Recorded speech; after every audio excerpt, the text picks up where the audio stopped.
وعملوا الصالحات وتواصوا بالحق وتواصوا بالصبر. صدق الله المولانا العظيم وصدق رسوله النبي الكريم ونحن على ذلك من الشاهدين والشاكرين والذاكرين والحمد لله رب العالمين. আমরা সবাই পড়ি আলহামদুলিল্লাহ। আলহামদুলিল্লাহ। আল্লাহ তাআলার দরবারে লাখো কোটি শুকরিয়া যে মহান রব্বে কারীম আমাকে, আপনাকে, আমাদের সবাইকে এখানে আসার বসার তৌফিক দান করেছেন। এজন্য সবাই আরেকবার দিল থেকে, মন থেকে আল্লাহকে রাজি খুশি করার জন্য, আল্লাহকে দেখানোর জন্য পড়ছি আলহামদুলিল্লাহ। আলহামদুলিল্লাহ। আমরা সবাই সংক্ষিপ্ত দরুদ শরীফ পড়ে সকালে বলি সাল্লাল্লাহু আলাইহি ওয়াসাল্লাম। সাল্লাল্লাহু আলাইহি ওয়াসাল্লাম। সময় খুব অল্প, ভূমিকা আর নয়। পূর্বের আলোচকগুলো বিভিন্নভাবে ভূমিকা দিয়ে বললেন। যাই হোক, খয়রাবাদ উত্তরপাড়া নাজাতুল উম্মাহ জামে মসজিদের উদ্যোগে 26তম বার্ষিক তাফসিরুল কোরআন ও দোয়ার মাহফিল।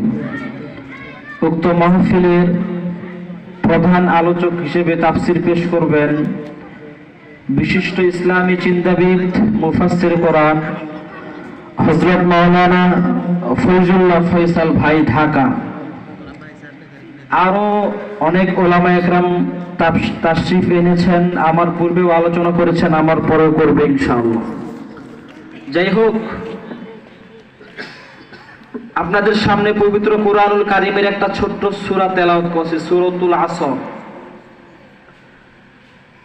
এই আয়াত সূরার মধ্যে আল্লাহ পাক রব্বুল আলামিন সবার শুরুতে বলছে ওয়াল আসর, সময়ের কসম, মহাকালের কসম। আল্লাহ তাআলা সমস্ত পৃথিবীর যতগুলো জিনিস সৃষ্টি করেছেন সবগুলো জিনিস নিয়ে কসম খাইতে পারে, কিন্তু মানুষ একমাত্র আল্লাহ ব্যতীত আর কোনো জিনিসকে নিয়ে কসম খাইতে পারে না। এটা নাজায়েজ, হারাম, গুনাহের কাজ। কেউ বলে মায়ের কসম, এটাও গুনাহের কাজ। কোরআনের কসম, এটাও গুনাহের কাজ। কেউ যদি নবীর কসম খায় সেটাও গুনাহের কাজ। একমাত্র আল্লাহ তাআলা ব্যতীত আর কারণ আমি কসম করা যাবে না। আল্লাহ পাক রব্বুল আলামিন বলছেন ওয়াল আসরি ইন্নাল ইনসানা লাফি খুসর। আল্লাহ পাক রব্বুল আলামিন বলছেন সময়ের কসম, মহাকালের কসম, আসরের নামাজের কসম। ইন্নাল ইনসানা লাফি খুসর, নিশ্চয় মানুষ ক্ষতিগ্রস্তের মধ্যেই আছে। আল্লাহ পাক রব্বুল আলামিন বলেন কোন ব্যক্তি যদি দুনিয়ার মধ্যে 4টি কাজের মধ্যে নিয়োজিত থাকতে পারে ওই ব্যক্তি কখনো ক্ষতিগ্রস্তের মধ্যে থাকতে পারে না। এরপরে আয়াতে আল্লাহ পাক রব্বুল আলামিন বলছেন 4টা জিনিসের মাধ্যমে মানুষ ক্ষতি থেকে দূরে থাকবে। এই যে আল্লাহ পাক রব্বুল আলামিন সময়ের কসম বললেন, আমরা হেলাই খেলাই কত সময় নষ্ট করি, হেলাই খেলাই কত মানুষকে এমনি এমনি সময়গুলো চায় চলে নষ্ট করি। আল্লাহ পাক রব্বুল আলামিন বলেন হে মুহাম্মদ, আপনি আপনার উম্মতদেরকে জানাই দেন তারা যেন সময় নষ্ট না করে, তারা যেন সব সময় ভালো কাজের মধ্যে নিমজ্জিত থাকে। আল্লাহ পাক রব্বুল আলামিন মুহাম্মদুর রাসূলুল্লাহ সাল্লাল্লাহু আলাইহি ওয়াসাল্লামকে বলেন হে নবী, আপনি আগে নিজের সময়ের গুরুত্ব দেন, এরপর আপনি আপনার উম্মতদেরকে বুঝায়া বলেন ও আমার সাহাবারা, ও আমার উম্মতেরা, তোমরা কখনো সময় নষ্ট করবা না। আর কেউ যদি সময় নষ্ট করে সে দুনিয়ার মধ্যে ক্ষতিগ্রস্তের মধ্যে থাকবে। কেউ যদি পড়ালেখায় হেলায় খেলায় সময় কাটায় রেজাল্ট খারাপ হবে। যখন রেজাল্ট চলে আসবে, নির্দিষ্ট একটা সময় চলে আসার পরে পরে আফসোস করবে, হাই কি করলাম, আগে যদি ভালো করে পড়তাম। তার মানে সে সময় নষ্ট করেছে। এজন্য আল্লাহ পাক রব্বুল আলামিন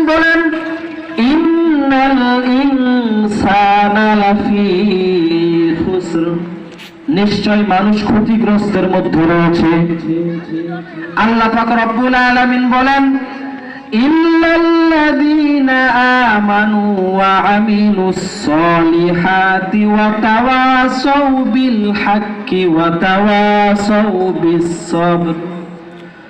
আল্লাহ পাক রব্বুল আলামিন বলেন, যার মধ্যে চারটা গুণ থাকবে সে কখনো দুনিয়ার মধ্যে ক্ষতিগ্রস্ত হতে পারে না, ক্ষতিগ্রস্ত হতে পারে না। এক নম্বরে ইল্লাল্লাযীনা আমানু, যারা ঈমান এনেছে, ওয়া আমিলুস সলিহাত, নেক কাজ করেছে, ওয়া তাওয়াসাউ বিল হাক্কি, পরস্পর দুইজন দুইজনকে সত্যের পথে ডাকছে, ওয়া তাওয়াসাউ বিস সবরি, দুইজন দুইজনকে ধৈর্য ধারণ করার কথা বলছে। আল্লাহ পাক রব্বুল আলামিন বলেন, এই চার প্রকার ক্যাটাগরির মানুষ ব্যতীত সকল মানুষ দুনিয়ার মধ্যে নিমজ্জিত ক্ষতির মধ্যে রয়েছে। যারা চায় স্থলে মানুষের বদনাম গায়, এই ব্যক্তিও ক্ষতির মধ্যে রয়েছে। যারা গীবত শিকায়ত করে, এই ব্যক্তি ক্ষতির মধ্যে রয়েছে। যারা সুদ খায়, ঘুষ খায়, এই ব্যক্তিও ক্ষতির মধ্যে রয়েছে। এজন্য আল্লাহর নবী সাল্লাল্লাহু আলাইহি ওয়াসাল্লাম বিভিন্ন আয়াতের মাধ্যমে মানুষকে সময়ের কসমের মাধ্যমে মানুষকে সময়ের গুরুত্ব দেওয়ার জন্য বলেছেন। আল্লাহ পাক রব্বুল আলামিন বলেন, কোন ব্যক্তি যদি সময়কে গুরুত্ব দেয়, কোন ব্যক্তি যদি সময়কে ভালোভাবে মূল্যায়ন করে, দুনিয়াতে সে ব্যক্তি কোনোদিন বিফলে যাইতে পারে না। এজন্য আল্লাহর নবী সাল্লাল্লাহু আলাইহি ওয়াসাল্লাম বলেন, এক সাহাবী সুফাই আল আসবাহি রাহমাতুল্লাহি আলাইহি, তিরমিজি শরীফের 2382 নম্বর হাদিসের বর্ণনা। সুফাই আল আসবাহি রাহমাতুল্লাহি আলাইহি তিনি যখন শাম দেশ থেকে মদিনার পথে রওনা হলেন, রওনা হওয়ার পরে আল্লাহর নবী সাল্লাল্লাহু আলাইহি ওয়াসাল্লামের সাহাবী আবু হুরায়রা রাদিয়াল্লাহু তাআলা আনহু, আবু হুরায়রা রাদিয়াল্লাহু তাআলা আনহু হাজার হাজার জনতার সামনে, হাজার হাজার সাহাবীর সামনে কি যেন বলতেছেন। সুফাই আল আসহাবি রাহমাতুল্লাহি আলাইহি বলেন, এক ব্যক্তিকে দেখে বলতেছে, ও ভাই, ওইখানে এতগুলো মানুষ কেন জমাটবদ্ধ হয়ে আছে? ওই মানুষগুলো কেন ওইখানে বসে আছে? কেন এখানে কি শুনতেছে? ওই সাহাবী ব্যক্তি বললেন, হে সুফাই আল আসহাবি, তুমি কি জানো না ওইখানে একজন ব্যক্তি হাদিস বর্ণনা করে? সে ব্যক্তিকে তুমি কি জানো? সুফাই আল আসবাহি রাহমাতুল্লাহি আলাইহি বলেন, না না, আমি ওই ব্যক্তিকে চিনি না। এক পর্যায়ে ওই ব্যক্তি যখন আবু হুরায়রা রাদিয়াল্লাহু তাআলা আনহুর কাছে গেলেন,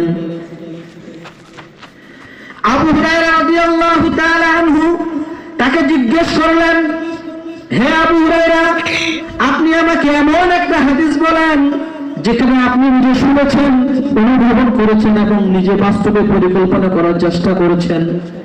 আবু হুরায়রা রাদিয়াল্লাহু তাআলা আনহু এই হাদিস বর্ণনা করতে গিয়ে একবার নয়, দুইবার নয়, চারবার বেহুশ হয়ে পড়ে গেছে। একবার নয়, হাদিস একটা, একবার দুইবার নয়, চারবার বেহুশ হয়ে গেছে। তিনি বলতেছেন, সুফাই আল আসবাহি রাহমাতুল্লাহি আলাইহি তিনি জিজ্ঞেস করলেন, হে আবু হুরায়রা, তুমি তোমার কামরায় নিয়ে যাও। সুফাই আল আসবাহি রাহমাতুল্লাহি আলাইহি আবু হুরায়রা রাদিয়াল্লাহু তাআলা আনহু কামরায় নিয়ে গেলেন, তার ঘরের ভিতরে নিয়ে গেলেন। এক পর্যায়ে সুফাই আল আসবাহি ডান পাশে বসে আছেন, আবু হুরায়রা রাদিয়াল্লাহু তাআলা আনহু তিনিও বসে আছেন। আবু হুরায়রা রাদিয়াল্লাহু তাআলা আনহু সুফাই আল আসবাহি রাহমাতুল্লাহ আলাইহি বলতেছেন, হে সুফাই আল আসবাহি, আমি এই জায়গাতে বসেছিলাম, আল্লাহর নবী আমার ডানে বসেছিলেন। আল্লাহর নবী সাল্লাল্লাহু আলাইহি ওয়াসাল্লাম আমাকে এমন একটা হাদিস বলেছেন, এমন একটা কথা বলেছেন, যে কথাটা আমি শুনেছি, আমি বুঝেছি এবং আমি অনুধাবন করেছি। এই কথা বলার সাথে সাথে আবু হুরায়রা বেহুশ হয়ে পড়ে গেলেন। তিনাকে আবার চেতন করা হলো, মাথায় পানি ধরা হলো। অনেক সময় পরে আবার তিনি যখন চেতন হয়ে গেলেন, আবার হুঁশ ফিরলেন।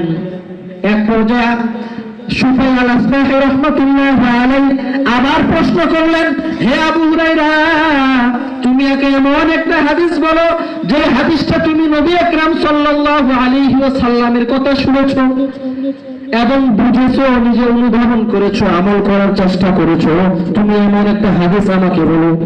আবু হুরায়রা রাদিয়াল্লাহু তাআলা আনহু আবার বললেন, হে ভাই, আমি এখানে বসা ছিলাম, আল্লাহর নবী সাল্লাল্লাহু আলাইহি ওয়াসাল্লাম আমাকে এমন একটা হাদিস বলেছেন, এমন একটা, আমি বুঝছি এবং শুনছি, কথাগুলো আমি অনুধাবন করছি। এই কথা বলার সাথে আবার বেহুশ হয়ে গেলেন। আল্লাহু আকবার। আবার সুফাই আল-আসবাহি রাহমাতুল্লাহি আলাইহি বলেন, তিনি আবার তিনার মাথায় পানি ঢালা হলো, আবার তিনাকে হুঁশ ফেরানো হলো। এক পর্যায়ে তিনি হুঁশ ফিরে আসলেন। তিনি আবার বললেন, হে আবু হুরায়রা, তুমি আমাকে এমন একটা হাদিস বলো, এমন একটা হাদিস বলো যে হাদিস তুমি নিজে শুনেছো এবং অনুধাবন করেছো, তুমি বিশ্বাস করেছো, এমন একটা হাদিস বলো। আবু হুরায়রা রাদিয়াল্লাহু তাআলা আনহু তিনি আবার সেই কথা বললেন, হে ভাই, এই ঘরের মধ্যে আল্লাহর নবী ছিলেন, আমি ছিলাম, আর কেউ ছিল না। আল্লাহর নবী সাল্লাল্লাহু আলাইহি ওয়াসাল্লাম আমাকে এমন একটা কথা বলেছেন, যে কথাটা আমি শুনেছি, আমি বুঝেছি এবং অনুধাবন করেছি। কথা বলার সাথে সাথে আরেকবার বেহুশ হয়ে গেলেন। কয়বার হয়েছে? 3 বার। আবার তিনাকে হুঁশ করানো হলো, তিনার মাথায় পানি ঢালা হলো। এক পর্যায়ে সুফাই আল-আসবাহি রাহমাতুল্লাহি আলাইহি তিনি বলেন, হে আল্লাহর নবীর সাহাবী আবু হুরায়রা, তুমি আমাকে এমন একটা হাদিস বলো যে হাদিসটা তুমি নিজে শুনেছো, নিজে অনুধাবন করেছো, নিজে বিশ্বাস করেছো এবং আমল করার চেষ্টা করেছো, এমন তুমি একটা হাদিস আমাকে বলো। আবু হুরায়রা রাদিয়াল্লাহু তাআলা আনহু সে আগের কথাই করলেন, হে সুফাই আল-আসবাহি ভাই, এই ঘরে আমি একাই ছিলাম, আল্লাহর নবী ছিলেন, আল্লাহর নবী সাল্লাল্লাহু আলাইহি ওয়াসাল্লাম আমাকে এমন একটা হাদিস বলেছেন। হাদিসটা বলার সাথে সাথে সেই আবু হুরায়রা রাদিয়াল্লাহু তাআলা আনহু বেহুশ হয়ে গেলেন। এক পর্যায়ে সুফাই আল-আসবাহি রাহমাতুল্লাহি আলাইহি বলেন, আমি আবু হুরায়রা রাদিয়াল্লাহু তাআলা আনহুকে ছোট বাচ্চাকে যেভাবে কোলে নেই সেভাবে কোলে নিলাম, আর আবার প্রশ্ন করলাম, তুমি আমাকে এমন একটা হাদিস বলো যে হাদিসটা তুমি নিজে শুনেছো, নিজে আমল করেছো এবং অনুধাবন করেছো।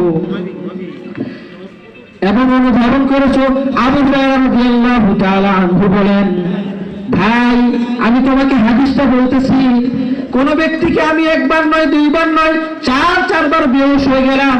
আমি পরকালকে অনেক বেশি ভয় পাওয়ার কারণে আল্লাহর নবী সাল্লাল্লাহু আলাইহি ওয়াসাল্লাম আমাকে বলেছেন, আল্লাহ তাআলা কিয়ামতের ময়দানে, হাসরের ময়দানে সর্বপ্রথম একজন আলেমকে ডাকবেন, ডেকে বলবেন, ও দুনিয়ার আলেম, আমি কি তোমাকে আল্লাহ রাসূল আমার কালাম শিক্ষা দেই নাই? তুমি বলবেন, রব্বে কারীম, আমি আল্লাহ তাআলার কিতাব শিক্ষা করেছি, রাসূল আকরাম সাল্লাল্লাহু আলাইহি ওয়াসাল্লামের হাদিস শিক্ষা করেছি। আল্লাহ তাআলা প্রশ্ন করবেন, কেন শিক্ষা গ্রহণ করেছো? আল্লাহ তাআলা তার উত্তরে বলবেন, সে আলেম বলবেন, আমি দুনিয়ার মানুষকে জান্নাত জাহান্নামের কথা শুনিয়েছি, দুনিয়ার মানুষকে ভালো কথা বলেছি এবং আমি আপনাকে এবং আপনার রাসূলকে রাজি খুশি করার চেষ্টা করেছি। আল্লাহ তাআলা বলবেন, না না, তুমি মিথ্যা বলেছো, তুমি এই জন্য মানুষকে কোরআন শিক্ষা দিয়েছো, তুমি এই জন্য মানুষকে ওয়াজ করেছো, তুমি এই জন্য মানুষকে খারাপ কথা থেকে বিরত রাখেছো, যাতে মানুষ তোমাকে আলেম বলে, ভালো বক্তা বলে, এই জন্য তুমি শিক্ষা করেছো।